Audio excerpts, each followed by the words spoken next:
this awesome like highway. Like you guys see the mountains and the city down below. It's pretty cool. I found a very good sandwich place outside my hotel, which is great. Congrats But on yeah, that. I hop on a plane later today. I'm going to Boston, so cross country flight to get another workout. But got a workout yesterday with Tin Man Elite, so you guys get to see that in a few weeks. That's gonna be fun. And we have a workout Wednesday up on the site today, actually. Whitney Orton of BYU. We followed her at the West Coast Conference Championships in cross country. She didn't run, but she did a workout, and we filmed the workout. And she's just coming off of a 5K win at Hayward Field. So Whitney Orton workout Wednesday on the site now. She did 3 by mile. There you go. One of 4 workouts she did in the build-up to the cross-country championships where the Cougars won, according to her coach. So if you want to see 25% of the hard workouts that Whitney Orton did, Gordon filmed them this winter, and it's on the site. Exciting announcement here, Gordon. We're starting a new initiative. We're going to be releasing one of the FloFilms each week on YouTube. It's going to drop on Thursday, 9 a.m. Central on the FloTrack YouTube page. This first one is going to be the film from 2017 about none other than Jenny Simpson, Transcend, a 2-part film on Jenny Simpson from 2017. So you can check it out if you haven't seen it already. It's going to be on our YouTube page on Thursday. And then moving forward, as I said, one per week. So if there's one that you want to see go onto YouTube, you can check out the whole list. FloTrack.org/films. That's FloTrack.org/films. Look at the whole library, and you can comment either on one of our live streams that we're doing or just in general on the FloTrack podcast or FloTrack YouTube page, and maybe we'll pick that one. And then that will be coming to YouTube shortly. Yeah, it's exciting. Good old YouTube. And don't forget to like and subscribe. That's the ultimate goal. Yeah. Gotta get you to like and subscribe. We're YouTubers now. Yeah, reluctantly, we are YouTubers. And if you're in the chat right now, stop by, say hello. The topic of the show, we are going to rank. Well, we are going to discuss. They've already been released. Your NCAA rankings. There's a couple events really want to zoom in on, talk about the team race a little bit. But before we do that, Gordon, I'd be remiss if we went any further without talking about what a big day it was for the running world yesterday. I'm, of course, talking about two things. One, Magic Johnson talking about how much he likes track and wondering if the Olympic trials are happening this year. And 2, the Boston Red Sox unveiling their alternate jerseys, which are an homage to the Boston Marathon. If you're a running fan, it doesn't get any bigger than having an acknowledgement from Magic Johnson and, yes, but LA and Boston uniting around how great running is. It's amazing. I mean, you're doing a really good job at turning 2 tweets into the greatest thing that ever happened to our sport, but I guess that's where we are. I did think it was funny that Magic Johnson, for how big of a fan, capital B-I-G in his tweet, that he didn't know when the Olympic trials were or if there was NCAAs. And it's kind of interesting, that mindset of a person. He easily could have got that answer by just like typing in Google. All right. Yeah. It's kind of interesting, people who use Twitter like Google, where they like, hey, I know I could just get the answer on my own, but I want to project my question to people. I think it's an interesting type of person. I don't know. Like, who goes to Twitter to ask a question when the answer clearly is you can find out by just going up on Google? I don't get that. Well, in general, Magic Johnson's Twitter feed is a work of art. But let me say this. If I was as famous as Magic Johnson, I would just say I loved all sorts of random events just to see how many people would reach out to me and offer me tickets. Because how long did it take for him to say that before he's already getting offered full accommodations and going to be a special guest at a meet when they haven't even said if there's spectators allowed at the meet. But all of a sudden we're rolling out the red carpet for Magic Johnson, which I get it. He's Magic Johnson. But if I was that famous, I would drop all sorts of things on the timeline that were leading questions like, hey, anybody know when Arcade Fire is touring? I'm a huge fan. Just to see what would happen. And then all of a sudden their manager contacts me. It'd be great. What if this results in Magic Johnson becoming like the celebrity starter for one of the races. He gets to like fire the gun. Which race do you think you'd want to start the gun for? Magic Johnson, high jump. High jump? High jump. Yeah. There's no gun High start jump. for the high jump. Oh, never mind. Not the high jump. No, he do a new tradition. Gentlemen, start your jumping. I don't know. I mean, everybody would want to do the 100, right? But there's too much pressure on the 100 because you got to do it right. So maybe the 10,000, where the start matters the least, I think would be the best use for him. Let's talk about these jerseys, though. Let's talk about these jerseys.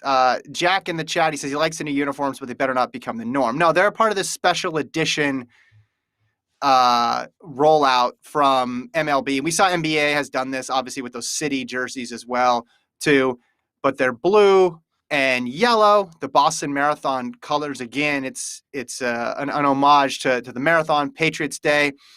You know, Marathon's not happening on Patriots Day this year, and I'm assuming that's when they're going to wear them on their Patriots Day game. The font is the Boston Marathon font. They got the area code on the arm in the shape and style of a race bib. They did not leave any detail undiscovered here, Gordon. It was pretty cool. I like it.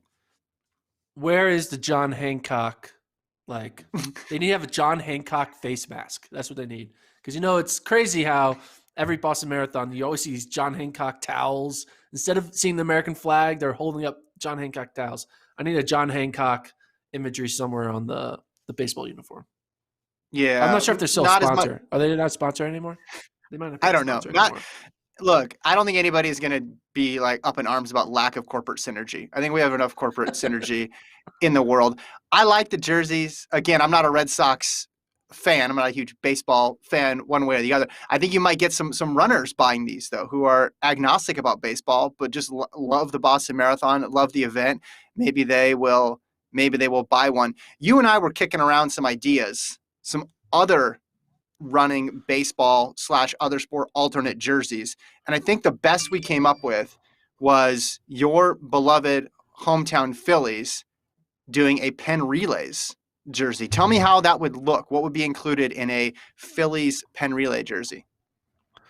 Well, I think what would have to do is you'd have to find a way to kind of incorporate the wheel into the jersey. I don't know how you do it.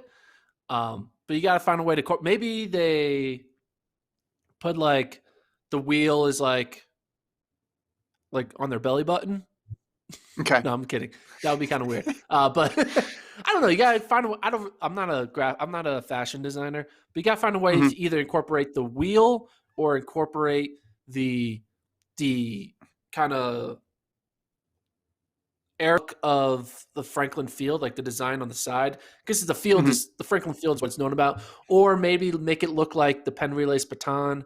Maybe they just look like a giant, like half of their body is blue, the other half is red, because that's how the Penn Relays batons are. It's like blue and red. Okay, something like a giant baton stick. So when they stand, that's something like that. Or what about the numbers on the jerseys are batons? They're made with batons. I was thinking about that. Yeah. No? You don't like that? Or just make it look like they have a bib on, like a Penn Relays bib. Yeah. Like a number. Well, that's what I was thinking. Yeah.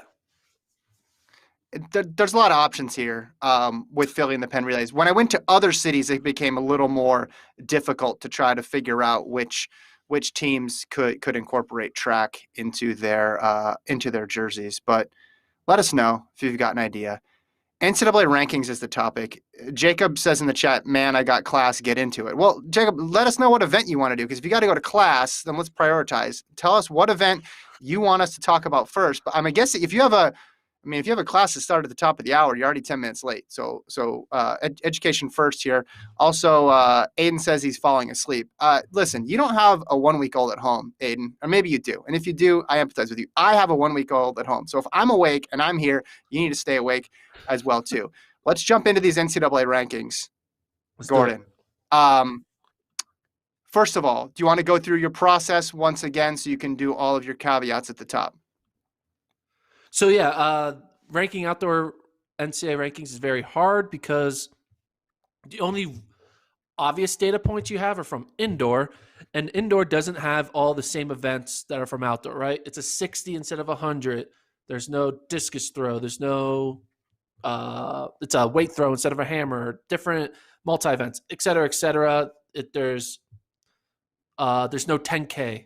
All this stuff. Mm-hmm. So you would think, okay, you go a year back, right? So instead of just looking at 2021 indoor, you start including 2020 outdoor. But 2020 outdoor, no one ran, right? So there's no 100-meter marks from 2020 outdoor. So then you're like, all right, now I got to go all the way back to 2019. But if you do that, that's kind of too far away. So what I did was I only went back to 2019 for events that don't have an indoor equivalent, like straight up. So basically the 110 hurdles, the 100, the 400 hurdles, the steeple, the 10K, etc. All the basic events that aren't on an indoor track, I had to look at 2019 marks. But everything else, 2019 marks meant nothing. So I did that. And then I also take a look at indoor championship performance in 2021. And I took into account people who didn't run indoors because they chose cross country or because they were redshirting. Took all that into account, made a top 8 for each event, and then scored the meet. Boom. And that's our rankings as of April 7th, 2021.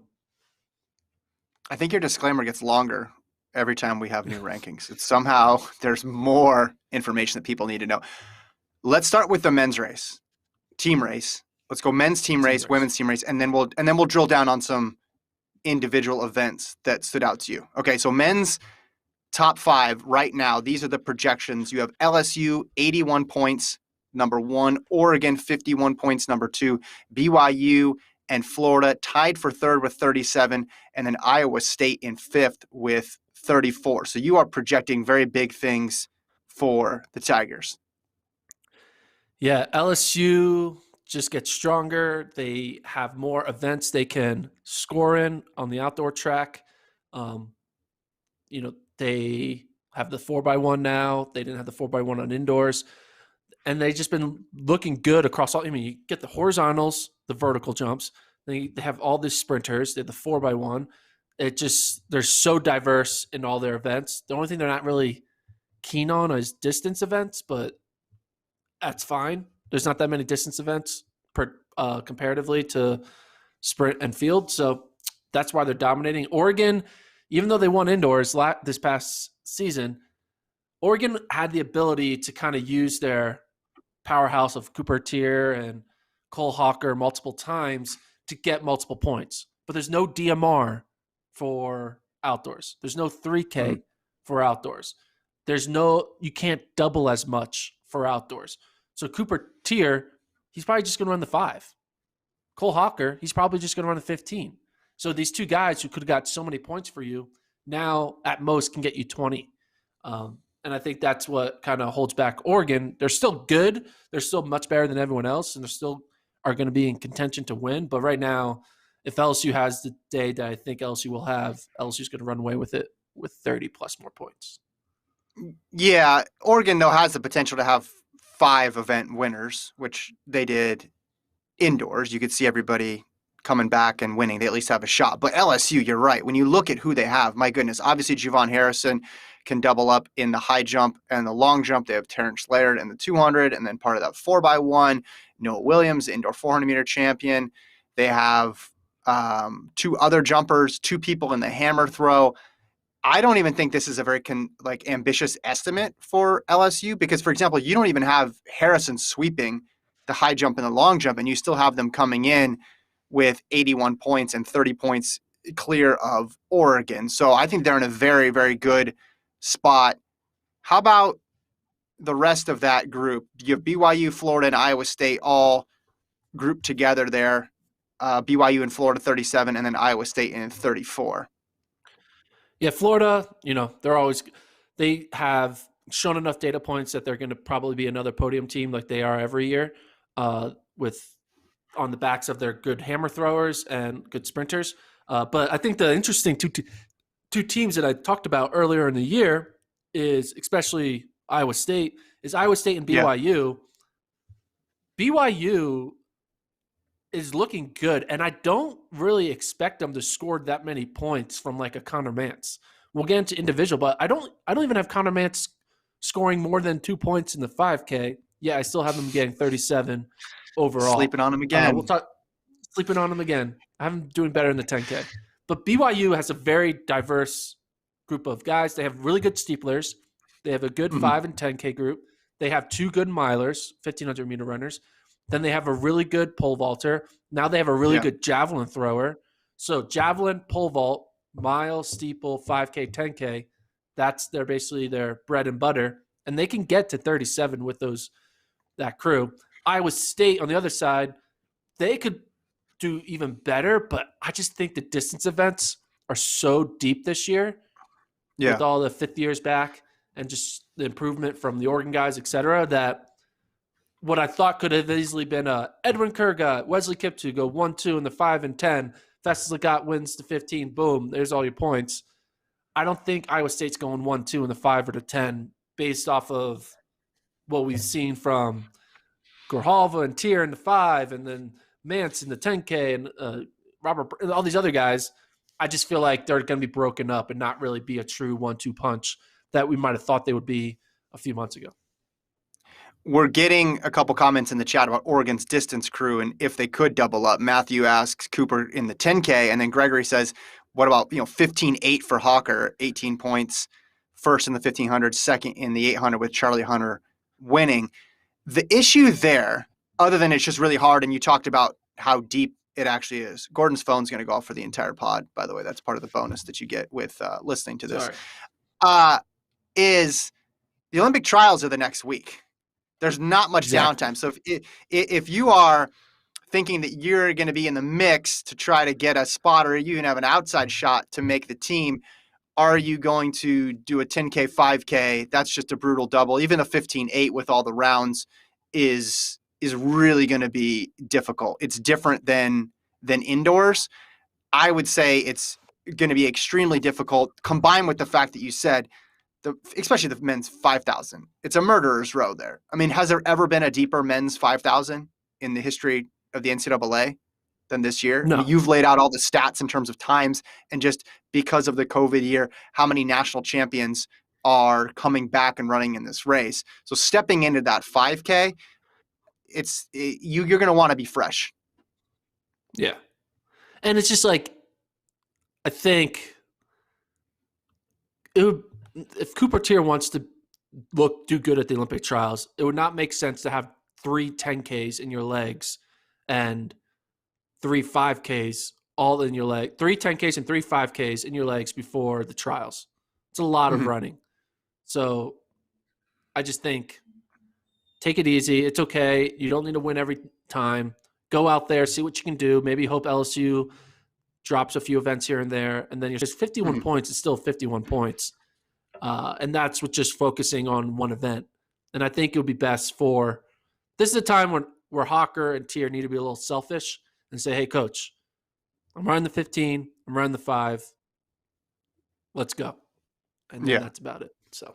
Well, and you put yourself in a good spot. You're right, though, because with Image and the triple jump, if Michael Williams can recapture his magic from indoors, outdoors, Charlie Hunter wins the 8. You're going to need to get some other points from the distance races. You're going to need to use some of that depth to get you some points in the 15 and the 5, but you're not out of it. You're not out of it, especially when we've seen DQs, we've seen drop batons happen every single season. And that could happen. That could happen again to LSU here. Not likely. But it's not like Oregon is lacking for individual champions. They have firepower. So from 6 down, I want to go to the women next, but are there any sleepers here? Are there any teams that you think are underranked just based on circumstance or because a person should have a mark, but they don't have a mark yet in that next group, that 6 through 25? I mean, not really. I feel like no one in that 6 through 25 range is going to be finishing top 2. I think top 2 is pretty much guaranteed. Almost, it's going to be an LSU Oregon. I don't really see other teams coming in. I mean, but I could see a USC, Texas A&M, Tennessee, Georgia, all those guys, Yeah. North Carolina, A&T, Florida State. I can see them all finding a way to be 3 or 4, but I don't see any of those teams finding a way to be 1 or 2. So I don't think there's any true sleeper, to be honest. No sleeper for Gordon. He is not playing the sleeper game this year. Well, my sleeper is Iowa State and BYU, because no one is thinking those two. They're not perennial track podium teams. So those are your real sleepers, right? Iowa State and BYU, breaking up the LSU, Oregon, Florida party. So yeah, but those are only sleepers if you're not anymore because we're ranking them. But not everyone's ranking them that high. Yeah, but you have to not be that high. If of the 2 people that rank them, yes. Yeah. You have to be not paying attention to not acknowledge that Iowa State and BYU can rack up a lot of points. You have to just basically think that distance events do not count, do not matter if you're going to say that you've missed what Iowa State's done over the past 12 months. Or you didn't even see what BYU did in 2019 when they had the potential. Remember that? They had so many points. Like, obviously they did what they did in the 10K, but they came back and had 4 guys in the steeple final, right? They had 1/3 of the steeple final. They didn't get a ton of points out of it. They had Franco in the 1500. They had the pieces in place to get a lot of points. They didn't cash in, but they could obviously do that this year if things go a little bit better for them. Okay, women's side though. Let's talk about the women's team race. Here's what you got. You have LSU number 1 there too. So you have LSU leading the way for the women and the men, but you have a tight race behind them. So you have LSU with 65, Texas A&M 62, USC 61, Texas 53, and Arkansas number 5 with 42. Very, very close here, Gordon. Yeah, and I think that's what's going to be exciting about it is because it's not a 2-team race with a heavy favorite on one end. It is anyone's game all the way through the top 5, I would say. Sure, Arkansas will have 5th with 42 points, 23 behind number 1, but anything can swing both ways. All those teams are going to be racing each other in multiple events, competing each other against in multiple events, which will make it 5-point swing either way multiple times throughout the entire meet. So LSU is the favorite, but in my mind, it's really kind of like a March Madness bracket. Any upset would be able to happen in my mind. So, but I think the national champion is going to be either LSU, A&M, USC, Texas, or Arkansas, with the early betting line favorites on LSU, but not by much. Yeah, LSU, you have them getting points from a variety of places: high jump, pole vault, long jump. You have 3 people scoring in the 200, 3 people in the 400 hurdles. Tania Marshall in the high hurdles, both relays. Texas A&M, obviously, expecting a lot from Gittins, Thing Mo, Cherokee Young in the quarter. They got a lot of jumpers. They have relays. USC, Angie Nellis, Twanisha Terry, Kaylin Roberts, the indoor 400 champion, Bailey Lear. Anna Cockrell is back, the hurdler. They got both relays. Texas, Tara Davis, Kennedy Flannel. They got a couple people in the 400. And then Chanel Brissett, the USC transfer. You have her ranked number 1 in the high hurdle. So if she hadn't transferred and you kept her in that number 1 spot, USC would probably be the number 1 ranked team here. Yeah. Instead, she puts Texas in the mix. And then Arkansas, they're always strong in the pole vault, always strong in the 4x4, but they're leaning heavy on the distance as always, with Maloney in the 8, Devin Clark in the steeple, Katie Izzo in the 5 of the 10, and then you have Chrissy Gear probably in the 1500 there. So they're not competing in as many duplicate events as the 4 teams above them, so they could carve out their own little lane and find their way to the top of the podium too. Although it will be tough with the presence of BYU. Yeah, the thing about Arkansas is that they won a lot of indoor races, or did place well in indoor because there was no Stanford runners, there was no Mercy Chalenga, there were a lot of good distance runners who just weren't there. So Arkansas was able to take advantage of that. BYU will bring their other half of their team there, right? The Whitney Ortons and Anna Camps of this world. So Arkansas isn't as dominant in the distance as they were indoor as they will be outdoor. So that's the reason for that.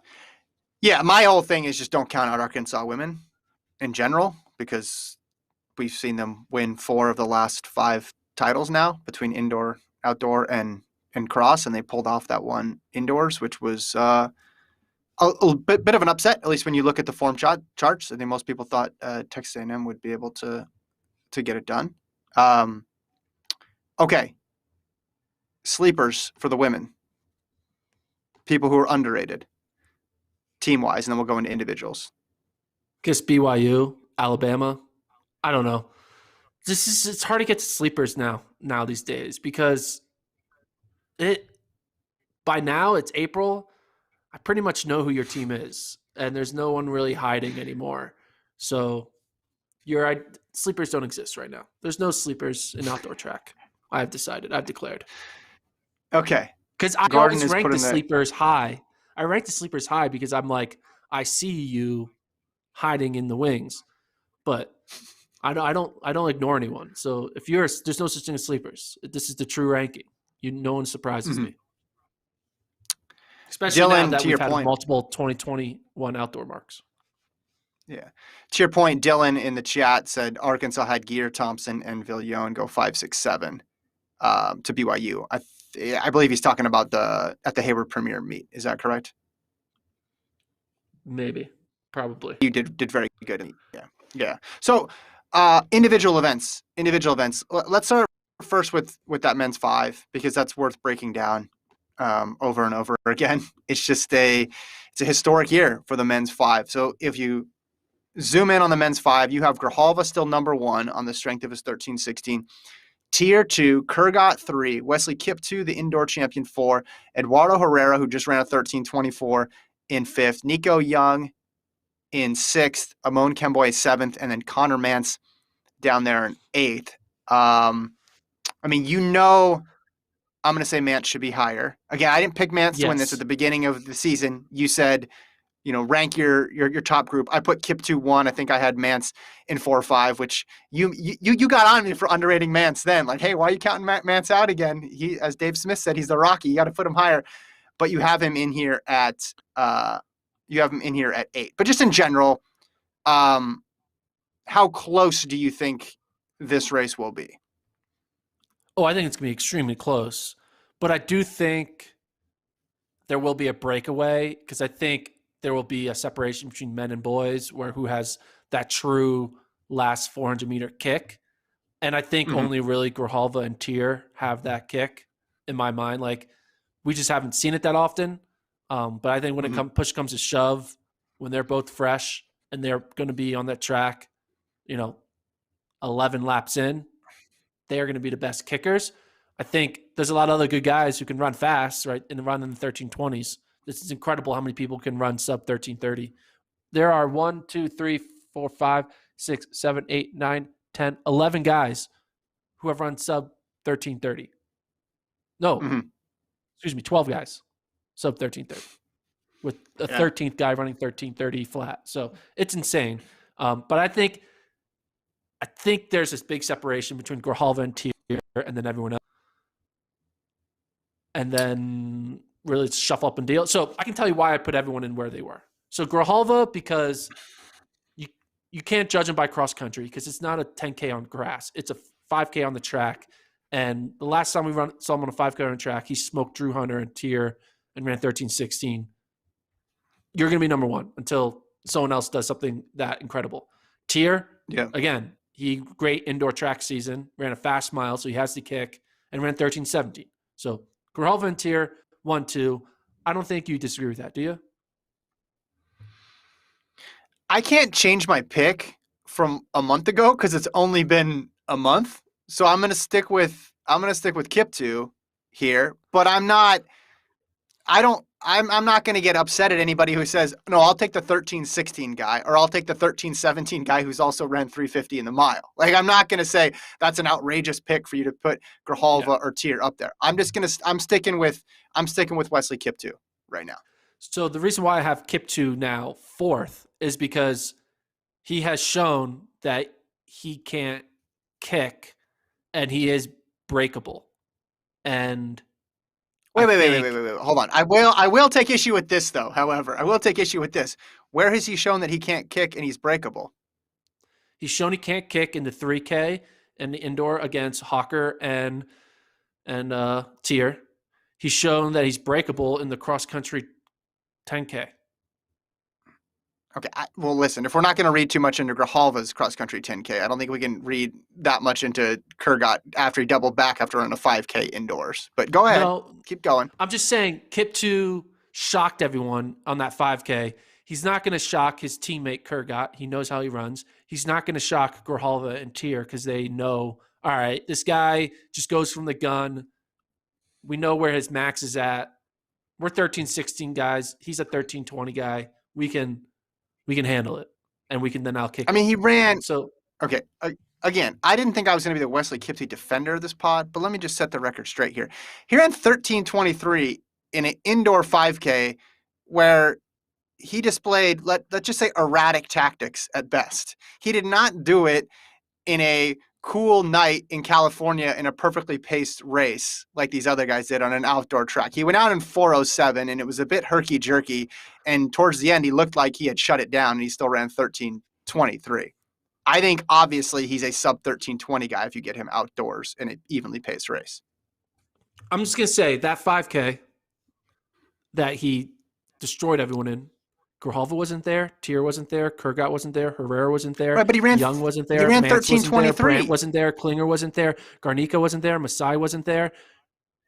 He ran 13:23 though. Adrian, if we're talking about times here, if we're saying Grijalva and Tier belong at 1-2, which again, I'm not disputing, but I just, because they've ran 13:16 and 13:17 in an outdoor track in a time trial race, I don't think we can crumple up and throw out Edwin Kurgat's Wesley Kiptoo's indoor championship 13:23. That's why I have him fourth. I'm not making him eighth. I have him right behind his teammate. I feel like you're talking him down. I feel like I needed to step up here and defend the NCAA indoor champion from your vicious attacks. It was a fake championship. You know that. You know it wasn't a real championship. He ran 13:23. No. It was different. It was not as deep. But you run 13:23, you have the honor of saying you're the real champion. He would have beat everybody else in that race. You just said obviously it was different. It wasn't deep. AKA it was fake. It wasn't real. Because places 2 through 8 would have been different. Places 2 through 8 would have been different. Place 1 would not have changed. I'll stand by that. Oh no, I disagree. Place 1 would not have changed. No, wrong. Okay, keep moving though. Let's get the rest of this. We'll find out if place 1 will change. All right. So I think Iowa State 2, 3, 4 is fair. I put Eduardo Herrera, who I wouldn't have put there, but he did just straight up beat all the BYU guys, and he ran 13:24. So I can't say I can't ignore that. So I had to put Herrera's fastest current outdoor best as fifth. Yeah. And then this is where I kind of got fun. I got a little crazy. I just think Nico Young got fourth in cross as a true freshman. And that's hard to do on that hard course. And we know we haven't seen his true potential in the 5K because he's not really a 13:44 guy, clearly, because that's just not who he is. And talking to him, he definitely has big goals. He wouldn't say it publicly, but I'm sure his big goal is to run at the Olympic trials. I think I'm getting ahead of the horse because I think Nico Young and Grijalva are going to time. I'm getting ahead. I think Nico Young is going to run a fast 5K later on this outdoor season, and then that will be a reason to put him in the top 8 at nationals. So therefore I put him 6th here. Interesting. So do you think he's going to run, I don't know, say for example, the American junior record? Do you think that's possible? Yeah, you know what? You might be on the path to getting this one right. So okay. Well, according to the chat, you're right about Cooper Tier. I'm getting destroyed in the chat here. Christian says Kiptoo probably can't drop Luis G and Cooper and definitely can't outkick them. Luke says Tier wins. Kick is too much for Grijalva. Only way Kiptoo wins if he takes it out and runs 13:0 something crazy. And then Ty says he has yet to show he can win against the big dogs. I think he's referring to Kiptoo there. So you have some allies there in the chat, Gordon. I'm not going to disagree with you on Nico. I disagree with you in terms of, I think cross-country results matter precisely for what you said about Nico Young. Because if you can finish 4th in that field on that course, obviously his 13:44 5K PB is completely irrelevant. I would put Connor Mance ahead of him though. However, if we're factoring in, is Connor coming back from the 10,000, then which he would be. I think, yeah. Well, if you're factoring that in and you say fresh Nico versus tired Connor, okay. Well, I didn't know you had a fatigue algorithm in here, Gordon. Excuse me. Well, if you're factoring in a fresh Nico versus a tired Connor, then it's closer. But if they're both fresh, I would take Connor Mance right now. Yeah, but they're not. Nico Young's going to go on 5K. Okay. Connor Mance is going to try to help the team win. And then I put Amon Kemboy in there because I think Amon Kemboy showed heart in coming back from getting demolished by Kip 2 because he didn't know what he was getting himself into. Came back and still ran a strong cross country. I mean, Kemboy is still a 1330 guy. He has some speed and wheels. I think Kemboy is better than what he showed indoor based on what I've seen when he was at Campbell days. I think I kind of want to erase that 5K indoor championship from his resume and kind of look at him without that, and then be like, all right, yeah, I think Kemboy is going to find a way to score. And I put him again over Mance because I just think Mance is going to be tired. Now, probably I could switch Mance to maybe at least 7th. I mean, you probably like at least put Mance 5th and then shift everyone down. But Herrera just beat Mance. Young is young. Kemboy, I still believe. So then for Mance, I'm doubting him, but I'm not. I think, would I have Mance in the 10K? Second. You don't even have him winning a title. So I have him second in the 10K. So it's fair. You got Kip 2 winning the 10K, Mance, and then Kerr got 3rd. Robert Brandt 4th. Wildshot 5th. Nur 6th. Isai Rodriguez 7th. And then Vincent Kiprop 8th. I didn't know Vincent Kiprop still had outdoor. Yeah, but I guess he does. And he's in there in 8th. So, okay. Again, this is going to be the best men's 5,000 in NCAA history. I don't think that's hyperbolic to say. It's super deep. The other race on the men's side, before we hop over to the women on the mid-distance side of things, that's obviously going to attract a lot of interest, is the 15. Hawker, you have number 1, Naguse 2, Sam Tanner, who people forget about Sam Tanner because he went out in the first round indoors, but ran the equivalent just as fast or whatever, just a little bit faster than Hawker and Tier did when he ran that 1500 indoors. Do you think this is a 3-person race? Do you think this is a 2-person race? Do you think it's a 1-person race? Is this Hawker's to lose? How would you handicap? No, I think it's a 3-person race. I think Hawker, Naguse, and Tanner are very similar. I think you got to give credit to Hawker because he hasn't shown a reason not to be picked number 1. But if Hawker wins, it'll be like, yeah, that makes sense. If Naguse wins, we'll be like, yeah, that makes sense. He was 2019 champ. He did cross country instead of indoor, and he clearly is the best 1,500 meter runner. And then if Sam Tanner wins, we'll be like, well, that also makes sense. He kind of was under the radar. He was in international fields instead of in the college races. He's a 334 guy, and he just had bad luck in the indoor mile.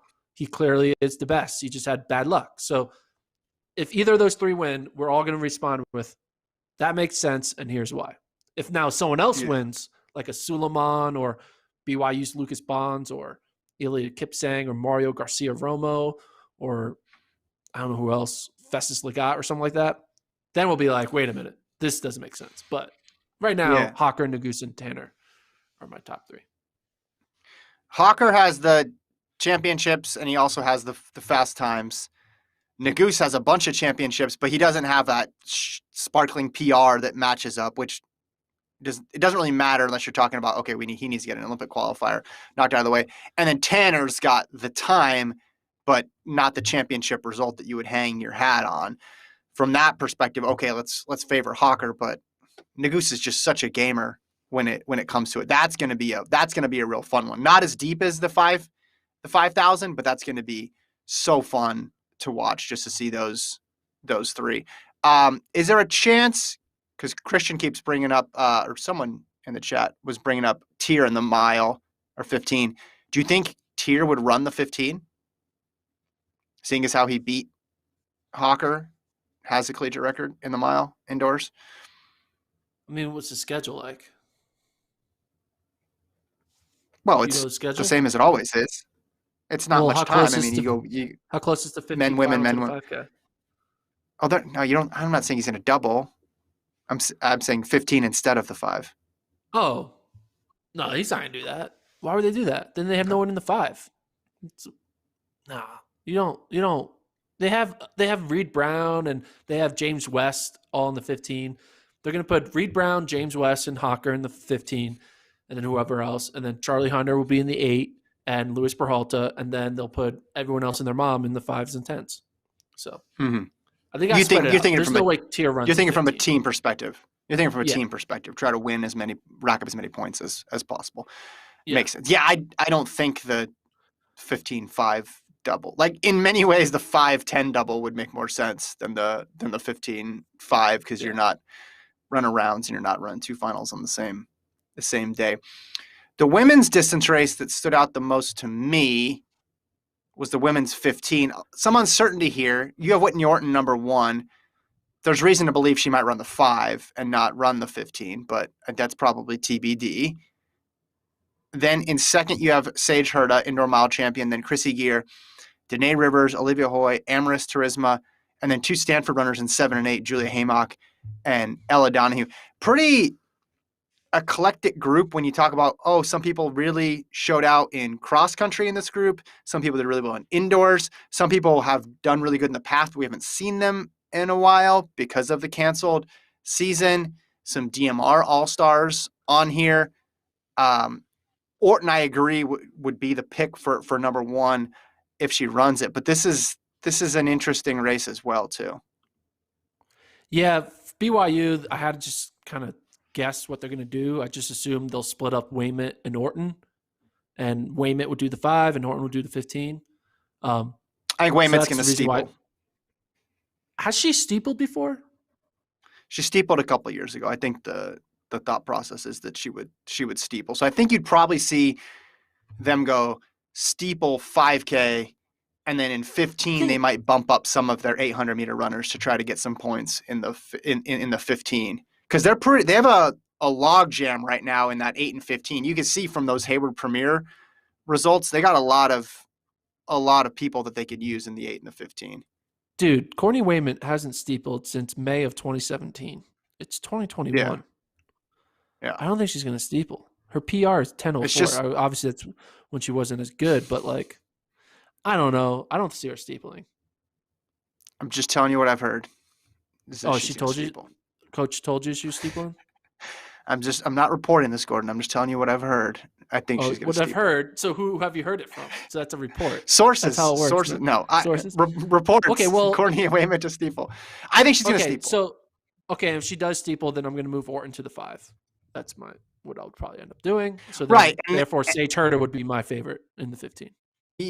Yeah. She's not too flat, 800. Herder's really good.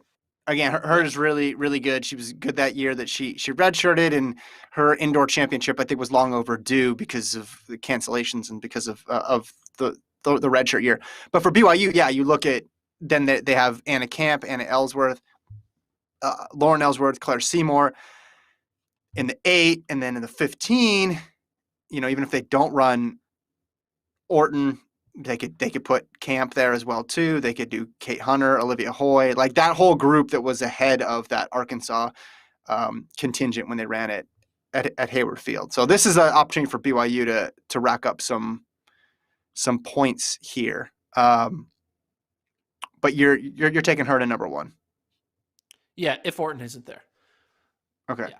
What pick another women's event that you enjoyed ranking or that you thought was interesting?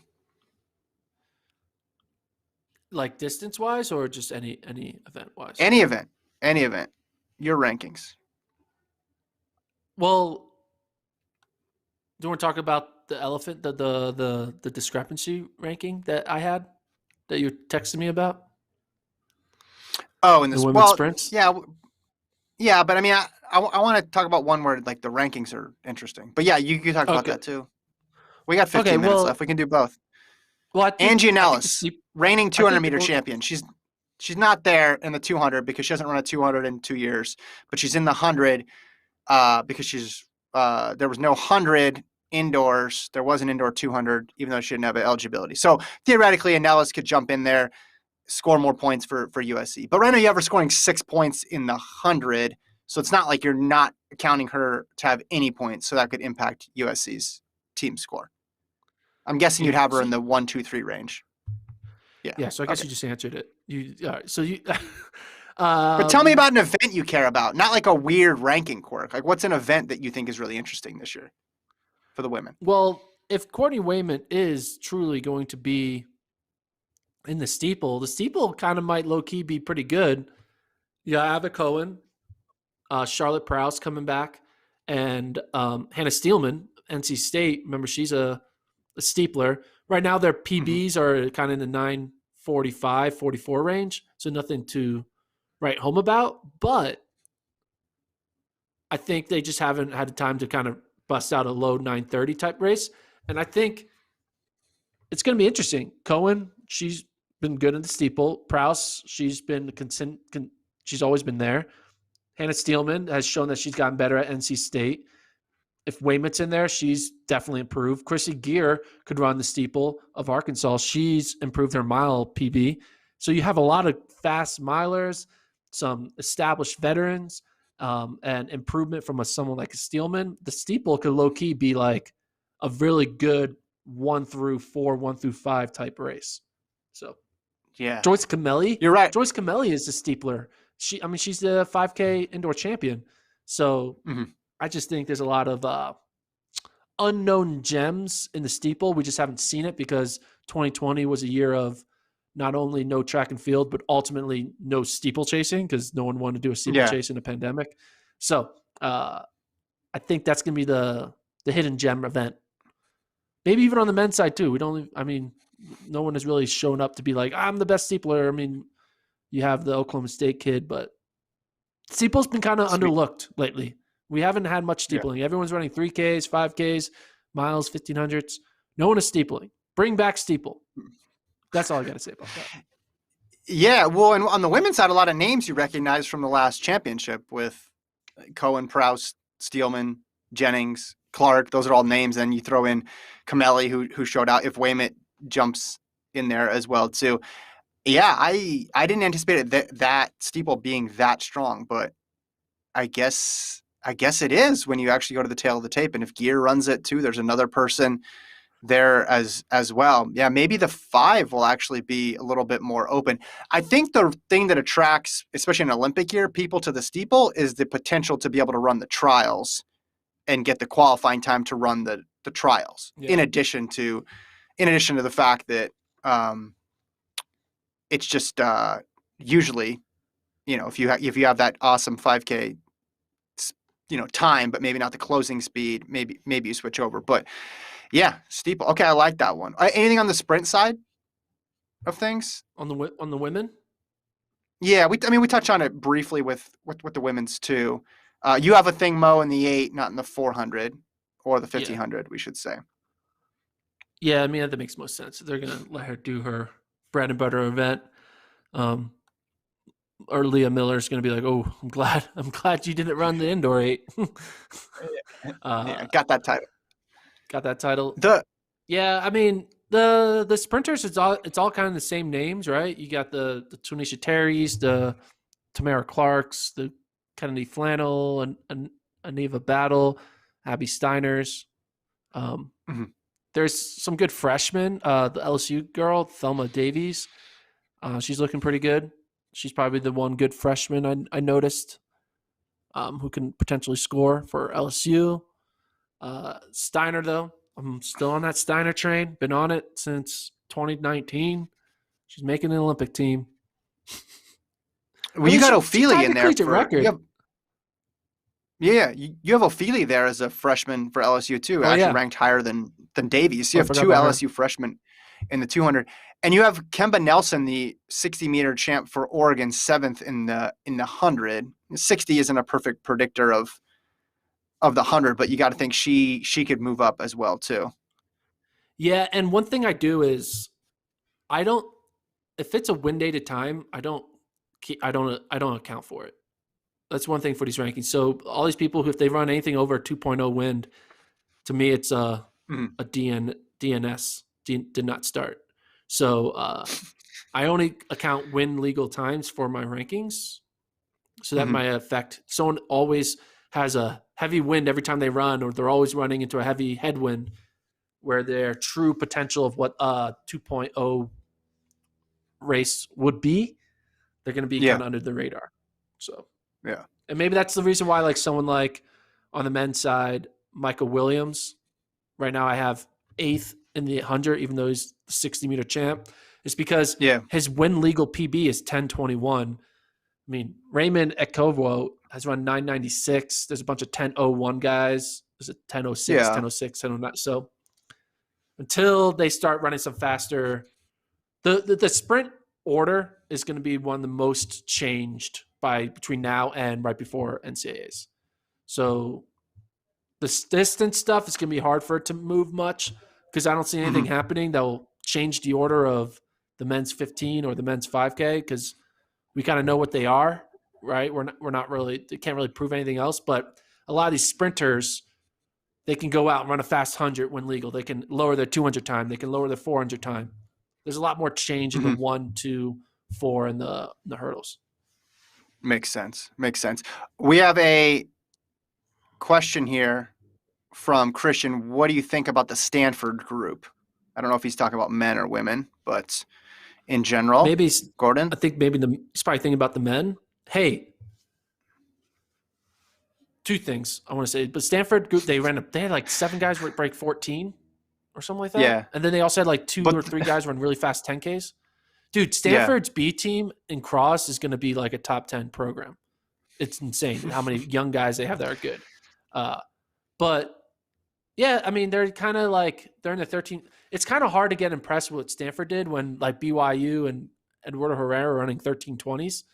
The needle Mhm. has been, the measuring stick has been pushed dramatically crazy. Like if we saw that Stanford performance 3 or 4 years ago, we would be like, Yeah. whoa, look at all that depth. Yeah, But exactly. now when you juxtapose it with the 1320 guys, it's kind of like, is it that good?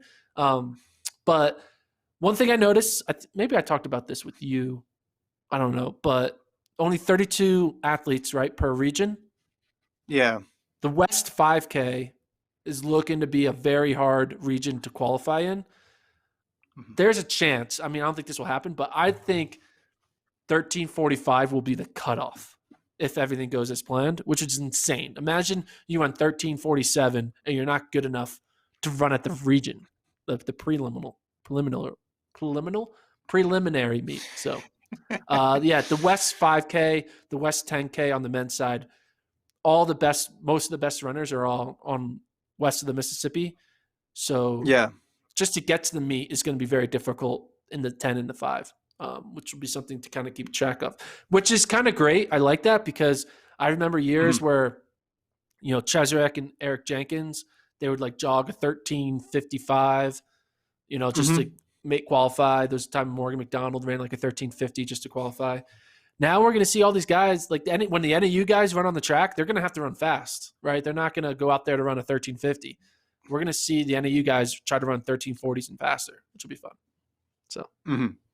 I'm looking at the list right now. I was just curious, what's 32? 32 right now is 1404. So going to keep track of that every week just to see how much it drops. But yeah, 1342 is 7th right now.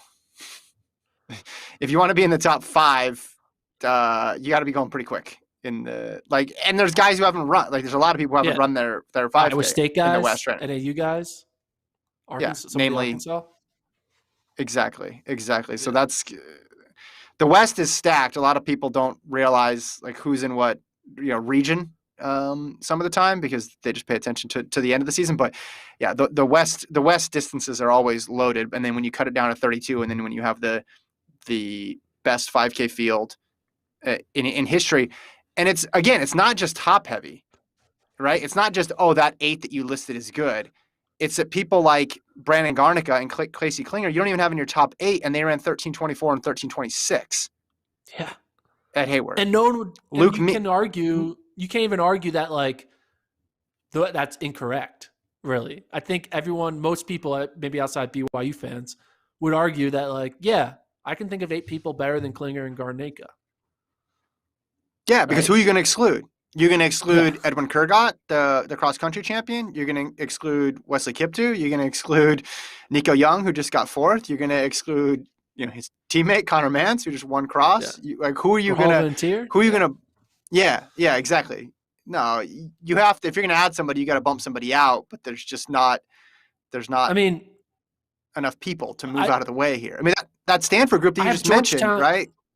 Georgetown's Robert Brandt ran 13:24, and I don't have him in the top 8. Yeah. It's insane. Yeah. All right. We're going to leave it there. I think what would be great, I'm not going to lie, would be fun if Cole Hawker is like, I'm going to do the 5K, then it would be carnage. Because imagine now throwing Hawker into that mix. Oh, man. Yeah.